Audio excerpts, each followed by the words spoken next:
Welcome to the CannMed Coffee Talk podcast, where we talk with the leading minds in cannabis science, medicine, cultivation, and safety testing. I am your host, Ben Amirault. I am the Senior Marketing Manager at Medicinal Genomics and proud member of the team that puts on the CannMed Summit. Well, CannMed 25 kicks off next week in Puerto Rico, and we are really excited. The team has done an unbelievable job pulling everything together, and we are ready for another amazing event. Special thanks to Taylor Hindmarsh, who runs our operations, keeps us on task, Sam Hindmarsh, who coordinates all the sponsorships and sales efforts, Steve Daly, who handles our digital marketing, and Denise Marston, who manages all the contracts, hotel bookings, and other logistics. If you are joining us in Puerto Rico next week, I look forward to meeting you in person. Feel free to introduce yourself and let me know what you think about the podcast. It's always nice to know that people are watching. And if you can't join us in person, don't fret. We are going to record all the presentations and make them available on our YouTube page and the CannMed archive. Our guest today is Dr. Shiksha Gallow. Dr. Gallow currently serves as the medical director of the Holistic Integrative Healing Institute and is notably the first and only South African to sit on the board of directors of the Society of Cannabis Clinicians.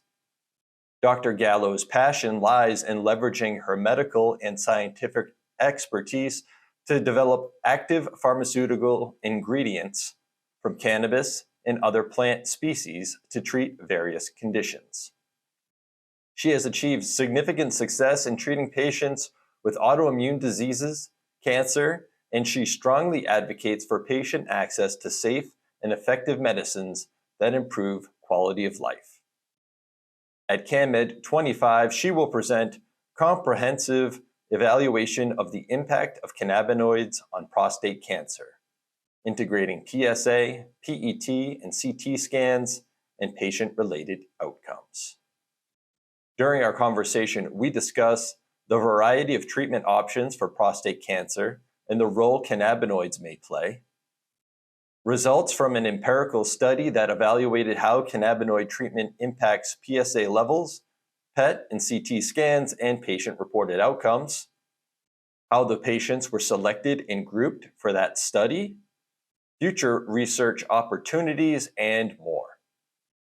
Quick note, I do want to apologize for the quality of the audio and video on the recording. Unfortunately, we didn't have a great connection between our offices here in Massachusetts and South Africa, but I think you'll still be able to get a lot of great value out of Dr. Gallow's information. Before we get to my conversation with Dr. Gallow, I'd like to thank this episode's sponsor, Preach Biotech. Preach Biotech is a vertically integrated company dedicated to the cultivation, manufacture, and dispensing of medicinal cannabis in Puerto Rico. With over 500,000 square feet of state-of-the-art facilities, Preach uses the highest standards of agricultural and manufacturing practices to guarantee the highest standard of medical cannabis. Their mission is to offer a natural and unique experience through medical cannabis that raises the patient's well-being and quality of life. Learn more at preachbiotech.com. Okay, and without any further ado, please enjoy my conversation with Dr. Shiksha Gallow.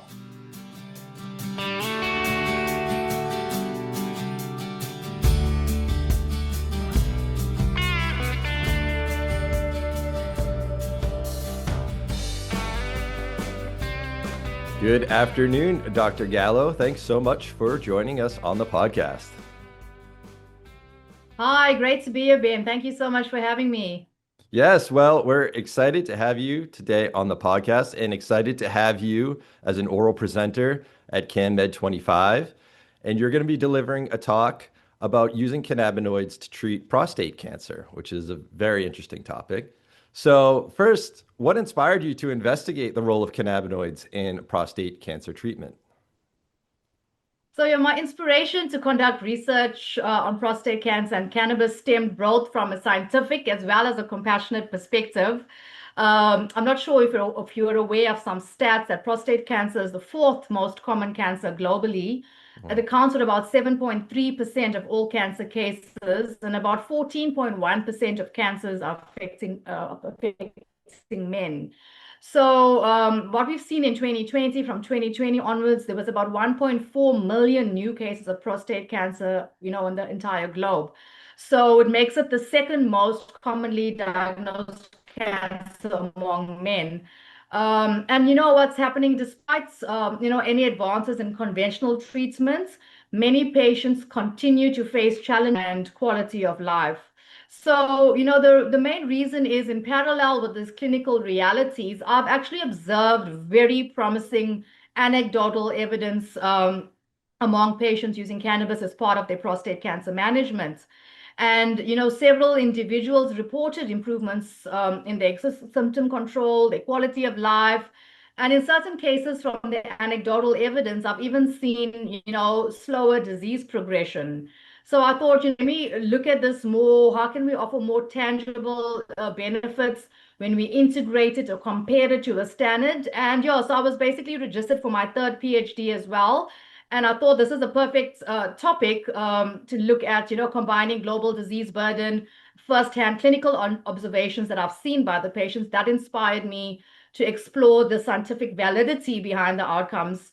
Because I feel we need, in this cannabis industry, as you're aware, Ben, we need more rigorous evidence-based research to better understand, the role of cannabis in cancer, especially prostate cancer. So I was trying to bridge the gap between anecdotal evidence that I've seen and the empirical science.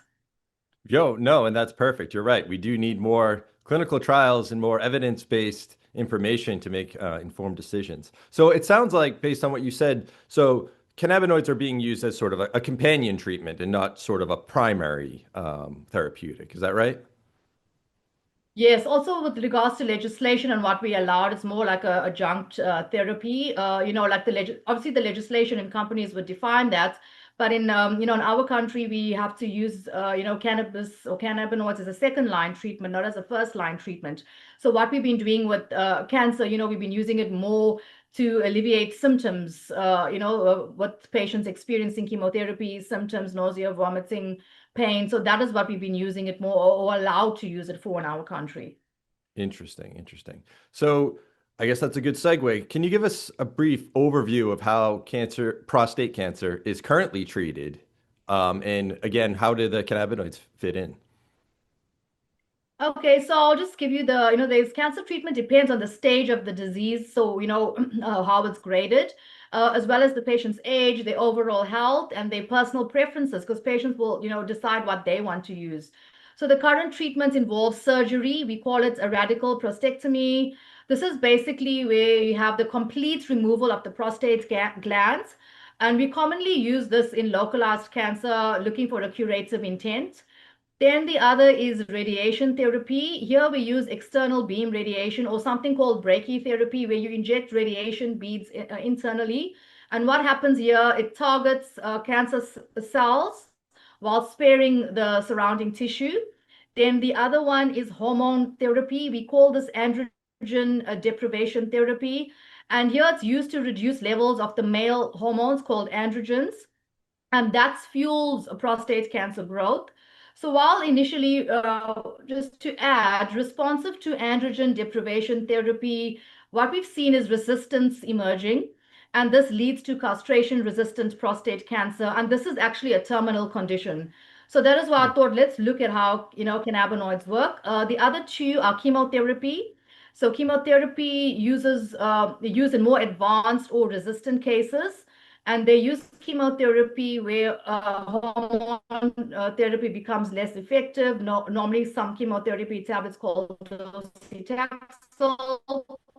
And then the last therapy is targeted therapy and immunotherapy. These are emerging options coming up now for prostate cancer. So that is what's currently being done now all around the world.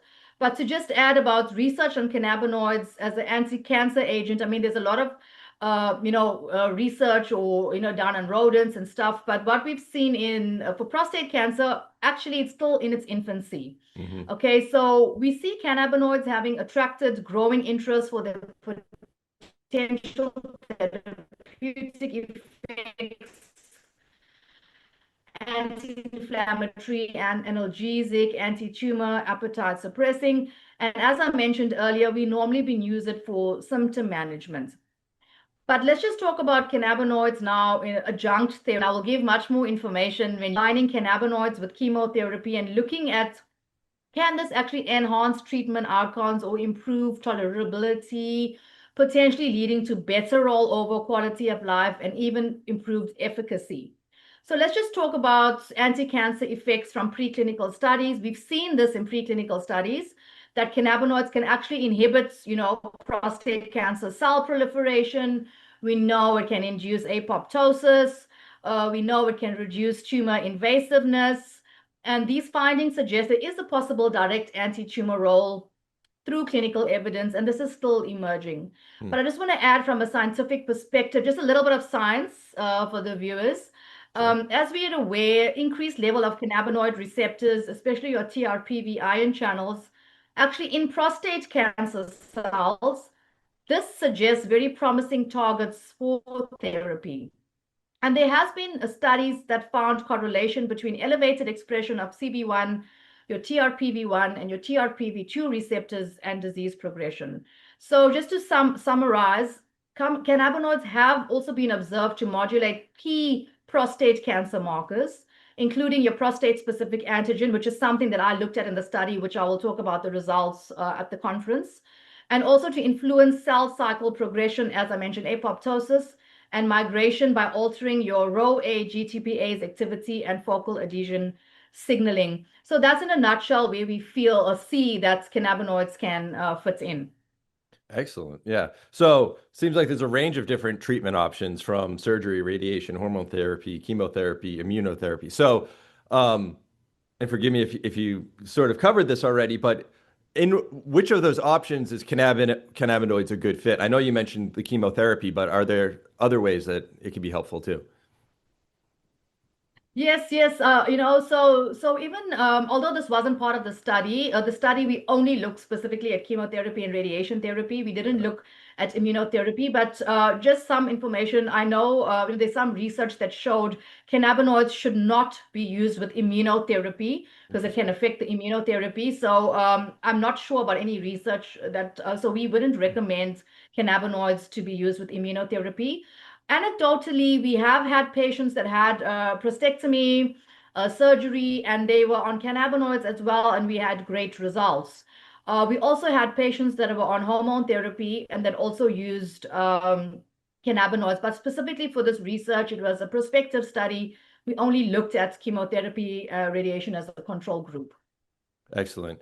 So that's a good segue. So how did you select the participants for this study? This was very difficult, because of the stigma attached in cannabis. So Hmm. I reside in an area in the Eastern Cape, which is a province in South Africa. And, I then selected participants specifically only in this area. So that, yes, that is a limitation in the study. But due to the stigma, as I mentioned, hospitals and clinics, they were very apprehensive about the study and cannabinoids and cannabis. So we got a lot of push or a lot of support from an oncologist that I've been working with. So luckily, they've helped me and as well from the patients who chose to use cannabis. So that was really good. So the oncologist that I worked with was really open-minded and was willing to assist me with the study. And I'm not sure if I mentioned earlier, the study was actually research for my third PhD. So we were also limited to what we could do with regards to ethics approval and stuff like that. So it was specifically in cancer care centers in the Eastern Cape. Excellent. All right, so let's get into some of the outcomes. So one of the things that you were measuring was PSA levels. So first, for people who may not be familiar with that, can you explain what are PSA levels, and then what sort of changes did you observe? Okay, great. Just so your PSA levels is basically a blood test. We looking at prostate specific antigen. And this specific antigen, if it's elevated, then it can be either you have prostatitis, inflammation, or cancer. So if the values are elevated, it depends which country. In our country, it's between 0 to 4. If anything is greater than 4, then it's under investigation. We need to look at, could it be cancer? Then you would do a actual clinical observation with the patient and then take it further from there. So interestingly, the PSA results were very skewed. It was a skewed distribution with a very wide range. And the PSA values of the chemo control group, initially they rose and then they fell to the same level as that of the cannabis alone group. So what that means is the rate of change in log PSA over time wasn't the same in the cannabis only group and the chemo group. And then we saw the PSA values of the chemo and cannabis group. I'm going to refer to this during this conversation as the combination group. They actually fell to lower than those of the chemo control group by month 6.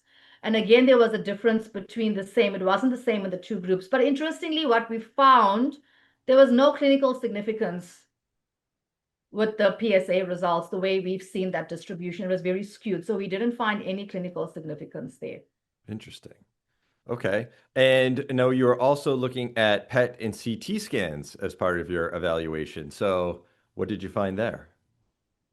Okay, so I will go a bit slow here. So we were looking at, what happens with regards to, so those viewers, we are looking at the tumor size. Okay, what happens with the tumor size with this? So we started off just doing a descriptive analysis of the frequencies of patients, and we had each group compared. Okay, so what we saw, 50% each of the chemo control group and the cannabis alone group, they showed no change. Okay. And then we had 23% of the combination cannabis and chemo group, and they showed no change. However, the remission and reduced percentages, they were highest in the combination group, and the metastatic condition was lowest in the combination group. So what that is, and the chemo group seemed to be performing much better. Okay, then we continued with our statistical analysis. We went further. Then we did a multinomial logistic regression analysis for the PET results. And then we looked at for remission and reduction in tumor size versus no change. The combination chemo and the cannabis treatment group showed a 4.5 times higher likelihood of remission or reduction than no response. So we had a good result here. We had a statistically significant p-value of 0.0013. And then we found there was no difference in the metastasized results versus no change between the groups. So to summarize, what we found is there is evidence of the combination group. The combination group, remember, was cannabis and chemo group treatments being associated with remission or reduction in tumor size, which was very interesting. Yeah, that is interesting. So it's not just that the cannabis can help alleviate symptoms and increase quality of life. We're actually seeing a difference in the scans. Yes, and that was something we are like, okay, wow, this is really a big difference because we had a p-value that was really significant. Yeah. Excellent. So now let's transition into some of those patient-reported outcomes. I know one of the things that you were looking at was pain relief. So what sort of changes did you see there? Okay, this was also very interesting. So here it was both groups performed well. So what that means, the cannabis only group, as well as the combination group, they showed a highly statistically significant interaction when compared to the chemo only group. So what I'm saying is the p-values for both groups were significant, less than 0.001. I can give you the effect size. So the cannabis group effect size at about 0.283, combination group about 0.268. So what that means is both groups had pain relief. So only if you even taken cannabis only, they had really significant pain relief, which was also very interesting. Yeah. And now for the chemo only group, were they taking anything else to manage their pain? Yeah, they were taking opioids. So some of Oh, the wow. chemo only group were also on opioids. Yeah. So the cannabis was better at relieving pain than the opioids. than the opioids. Yeah, Well, that's correct. excellent. That's good news. Um, Yeah. what about quality of life? How were things, how did things change there? Okay, great. So just quickly before I go into the quality of life, I just want to say something about the opioids. What we also found is, with the chemo, this is another study that we did. I just want to quickly talk about that. So it was a totally different study, but we have sparing effect. It actually helps the opioids work better. Mm, So the combination of the two is actually really great. But to just talk about the overall quality of life, so just to explain to the listeners, we had 5 categories to assess quality of life. We had mobility, self-care, usual activities, pain and discomforts, and then anxiety and depression. So what we found here also very interesting across all response categories, the cannabis only group as well as the combination therapy groups, they outperformed the chemotherapy only control group in terms of treatment response. And this showed improved clinical responses. So this was also a really good result that we didn't even expect to see that. So that was a really good result. Even when we looked at the patient's notes and the patient's responses, from the qualitative side, besides the quantitative side, their responses, they really had anxiety was lessened. A lot of patients when they're diagnosed with cancer, hmm. automatically, you think it's a death sentence, your anxiety is high. And what was interesting in both groups, when we compared it to the control group, the anxiety and depression definitely showed a significance there that it outperformed the chemo only group. Excellent, excellent. Yeah, and forgive me for not asking this earlier, but so what sort of cannabis products or formulations were these patients using in terms of, ratios of THC, CBD, all that sort of thing?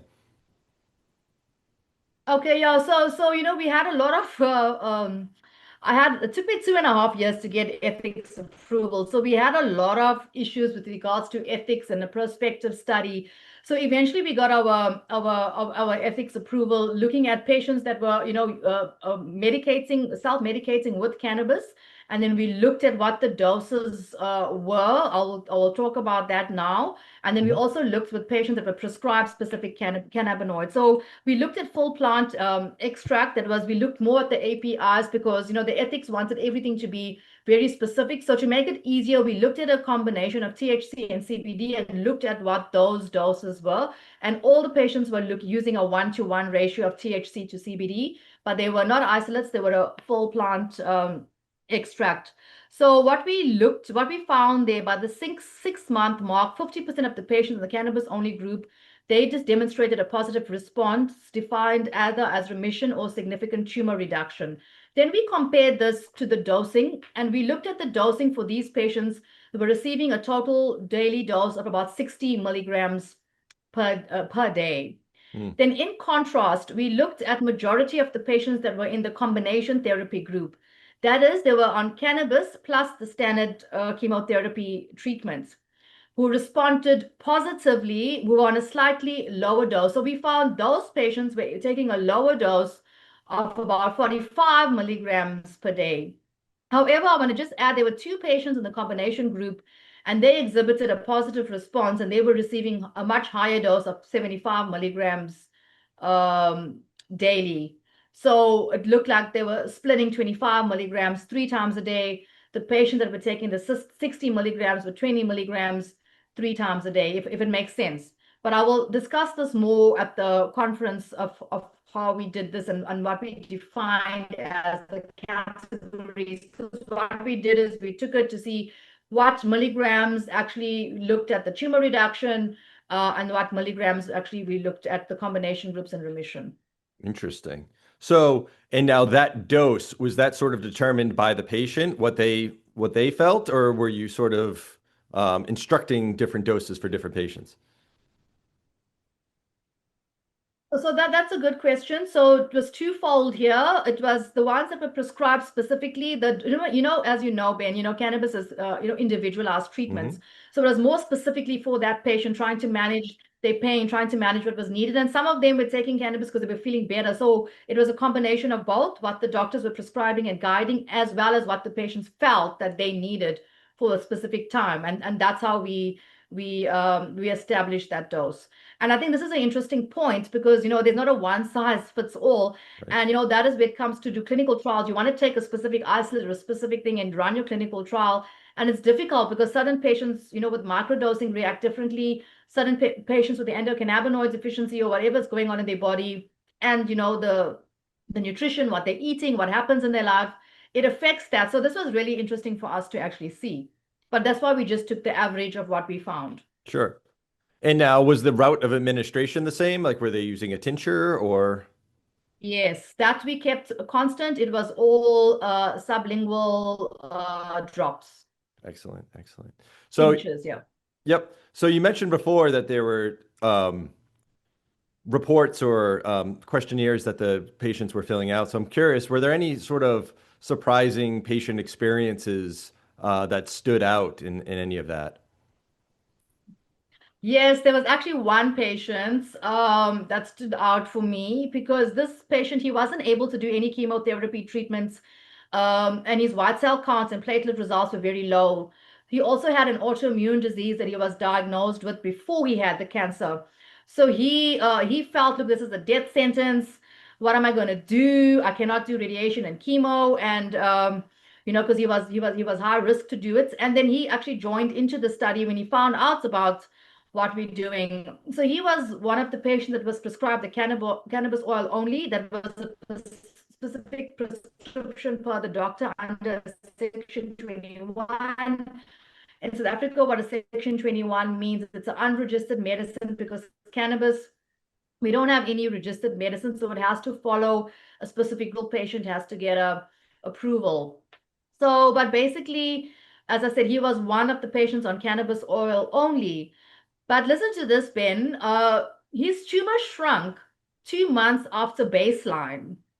Um, and that was really interesting and very important. And then we were like, okay, and his anxiety dropped. He just was doing really well.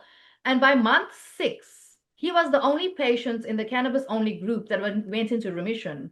Wow. And it was really interesting as well because he was also on quite a high dosage of 25 milligrams 3 times a day on the 1-to-1 ratio. So he stood out as someone that was really grateful, really thankful. We monitored him very closely, communicated a lot with us, and so grateful to be part of the study because he thought, look, what am I going to do now? And if this study didn't come through in this specific clinic, up to me to show, hey, patients need to be educated, oncologists need to be educated that if they can't do chemotherapy or radiation for whatever reason, like in this patient's case, we can try something else, So that was really stood out for me as like really, really good results. Yeah, absolutely. And for all the reasons you just said, that, it's great to have another option for these patients who might not be able to do any of these other therapeutics. At least there is something else that they can try. 100%. All right. So looking ahead, how do you see these findings influencing future prostate cancer treatments or future research? The combination of cannabis and chemotherapy may offer enhanced therapeutic benefits for prostate cancer patients. And this could significantly influence the direction of future treatment strategies. So if we look at the observed improvement in remission that I spoke about, as well as the tumor reduction rates, let's talk about the combination group specifically. This indicates a potential synergistic effect between cannabinoids and the conventional chemotherapy. However, if we validate this for a larger clinical trial, it could actually lead to the development of an integrated treatment protocols that includes cannabinoids as adjuncts to standard cancer therapies. Just to quickly go back, I'm not sure if I mentioned this, but we had 30 patients per group. So we had a total of 90 patients and we had 30 patients in each group, and at least we had a control group to compare it. But if we are able to do more just by looking at what this is, I think we will have much more as adjunct treatments. Moreover, if you look at the relatively low incidence of disease progression that I mentioned in the combination group, This highlights the possibility of not only improving the patient outcomes, but also enhancing quality of life by potentially reducing the intensity or the duration of any conventional treatments. And then also, we get these side effects by these conventional treatments. So then again, that will help. And, lastly, I want to just add these findings could also stimulate further biomedical research into the actual mechanisms by which cannabinoids can now interact with cancer cells and the chemotherapeutic agents, opening the door now for more targeted and personalized therapies in oncology.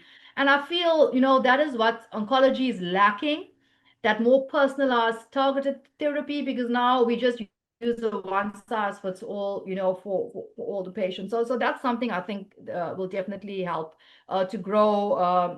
This study basically contributed to a growing body of evidence suggesting that cannabis, when used responsibly and scientifically, it can play a valuable role in the future of prostate cancer care.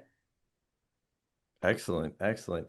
Well, Dr. Gallo, thanks again for joining us. But before I let you go, I want to give you the opportunity to share any links so that the listeners and the viewers can learn more about you and your work.